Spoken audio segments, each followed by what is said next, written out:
Sometimes when I walk down the street and see a tree standing alone, I wonder how it was when there was many.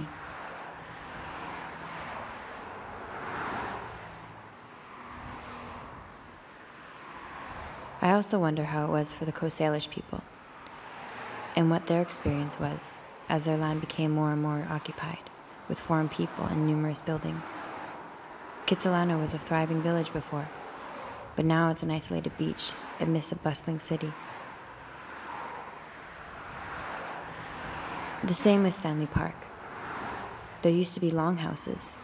People used to harvest shellfish. Now look at those places, high-traffic tourist areas and prime retail locations.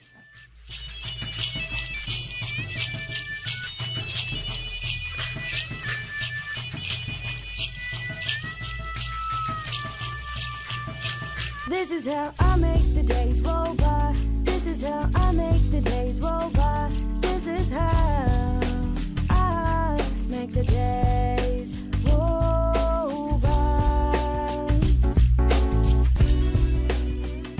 In Vancouver, there are natives from many territories. However, Vancouver is unique in the way that there are First Nation reserves within the city limits, such as the Burrard, Capilano,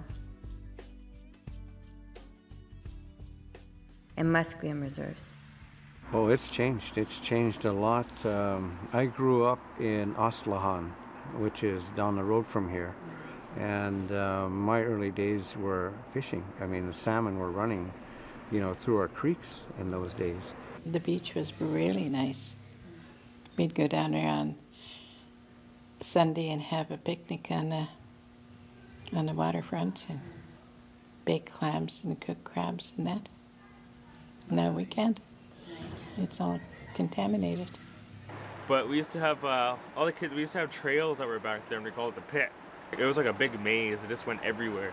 There used to be a creek back there and a small little lagoon, and it just all got torn down for houses, and it's still being developed for housing. For many Native people, the process of urbanization is closely linked to that of colonization. Not only has there been an attempt to assimilate Native people in the form of cultural genocide, but urban settings have created a sense of disconnection to the land, which is closely linked to our traditions and spiritual practices. With the city here, growing up in this city, and I see it with a lot of my friends and family, it's almost as if it's put this like spiritual filter on us.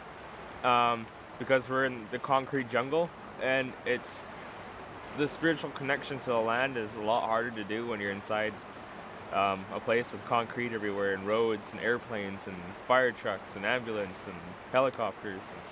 A lot of Indigenous populations were colonized, they were silenced, they were told not to speak their languages and not to communicate in the ways that they traditionally did, which was through their gathering spaces and through their storytelling and all that kind of stuff. And so people have been censored and pushed in through residential schools, trying to learn ways that were not their own. It's hard out there, it's really hard, and it's especially, when you don't have a foundation of your identity or where you come from. I think it's too easy for, young Aboriginal people to slip through the cracks, and so that's what ended up happening, that's what happened to me. I slipped through the cracks a little bit. But it's hard. It's hard being a Native organization in the city. I mean, we're in the downtown core. We've got an alley right next to Redwire where people are shooting up and using drugs and yelling and feeling a lot of pain, And we're not used to, personally, I'm not used to working and living in a concrete space, and it's hard to be so far away from your own culture and open space and trees and clean water and stuff like that. And I think sometimes it's really easy to get ungrounded. In many cities across Turtle Island, First Nations peoples have relocated to urban settings for social and economic reasons. And also one of the things too with a lot of the families moving into the city, they were moving because of services. They didn't have services on their reserves, so in order to get better education or medical services, they moved into Vancouver and got totally lost in the area. We get a lot of letters and a lot of feedback of people that are just so heartened when they pick up Redwire. They're like, oh my God, I'm not alone. You know, other people feel the same way that I do, and I'm not in the corner of some city somewhere thinking that I'm the only one facing these things. Other people are feeling this way too. Unlike in the past when our cultures and spiritual practices were prohibited, Indigenous people have begun to reclaim their identity and express their cultures in diverse and different ways. I think the culture has a lot to do with keeping us more satisfied with who we are, and that's very important. If we're not happy with who we are, then we have a tendency to go off and try to be something else. But when I finally snapped out of it, right, and decided that, you know, whatever drinking and partying or whatever wasn't for me anymore. And so whatever, I got help, right, and I just refocused, you know, on my own life, and this was always there for me. And it was, you know, it's in my family, there's maybe 5 or 6 really, really awesome carvers, right? And so I had a base of a foundation to work from too.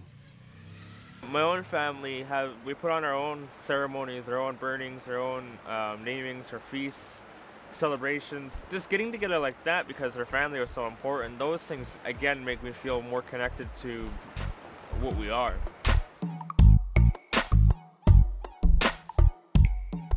Not only are people individually creating spaces for traditional and cultural expressions, Native youth are now directly involved in programming. The Knowledgeable Aboriginal Youth Association has been on the scene since 2002. They have been involved in various community initiatives dealing with youth engagement, as well as hosting many other cultural and community events.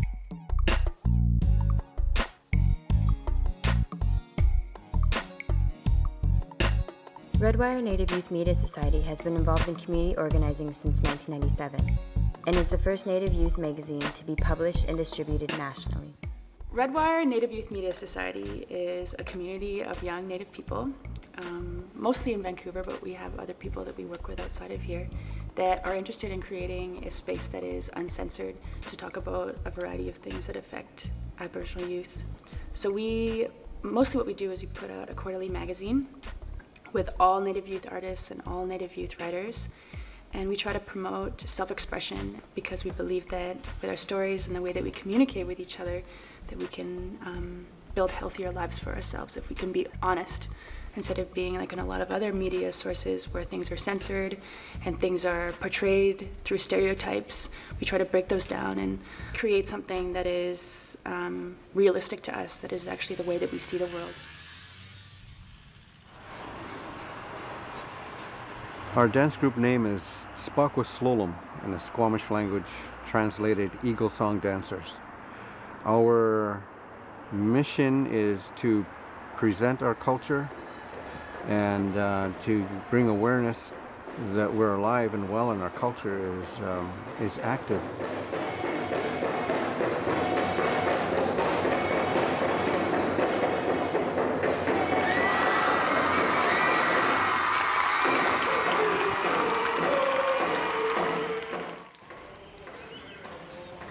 That indeed we shall convey to the world that our people are still alive and well.